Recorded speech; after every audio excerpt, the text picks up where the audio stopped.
Job était un homme intègre et droit. Il craignait Dieu et se détournait du mal. Job 1:1. Il avait 7 enfants et était très riche.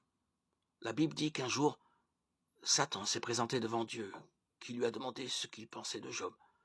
Satan l'a alors accusé d'honorer Dieu que parce qu'il l'avait béni.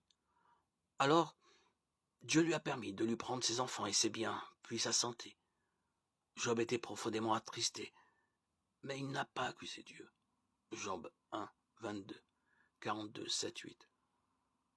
Ses amis étaient certains qu'il avait péché et méritait son châtiment. Ils essayaient de l'en convaincre, mais Job maintenait son innocence tout en posant ses questions à Dieu et en confessant qu'il voulait mourir. Un autre ami, Eliaou, un homme plus jeune que les autres, a ensuite essayé de plaider la cause de Dieu. Puis Dieu a lui-même répondu. Job 38, 42 contient des passages époustouflants sur la grandeur et la puissance de Dieu. Job a répondu à Dieu avec humilité et repentance, en reconnaissant qu'il avait parlé de choses qu'il ne comprenait pas. Job 43, 5, 42, 1, 6. Dieu a ensuite exprimé sa colère envers les amis de Job pour avoir parlé faussement de lui, contrairement à Job lui-même qui n'avait dit que la vérité. Job 42, 7, 8.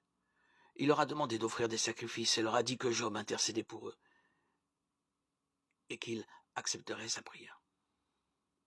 C'est ce que Job a fait, pardonnant ainsi la dureté de ses amis. Au final, Dieu a doublement restauré sa fortune. Job 42, 10. Et béni la dernière partie de la vie de Job beaucoup plus que la première. Job 42, 12. Après cette épreuve, Job a encore vécu 140 ans. Job n'a jamais perdu la foi en Dieu, même dans les circonstances les plus tragiques où il était durement éprouvé. Imaginez-vous tout perdre en une seule journée? Votre maison, vos biens et même vos enfants? La plupart des personnes sombreraient dans la dépression et se suicideraient même peut-être.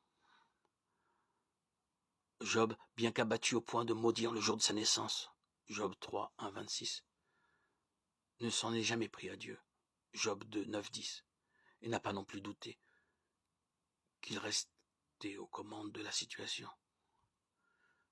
Ses 3 amis, eux, au lieu de le réconforter, lui ont donné de mauvais conseils et l'ont même accusé d'avoir péché, si gravement que Dieu l'accablait ainsi pour le punir. Job, connaissant Dieu assez bien pour savoir que ce n'était pas ainsi qu'il fonctionnait, sa relation avec Dieu était si personnelle et intime qu'il a pu dire « Même s'il me tuait, je continuerai à espérer en lui.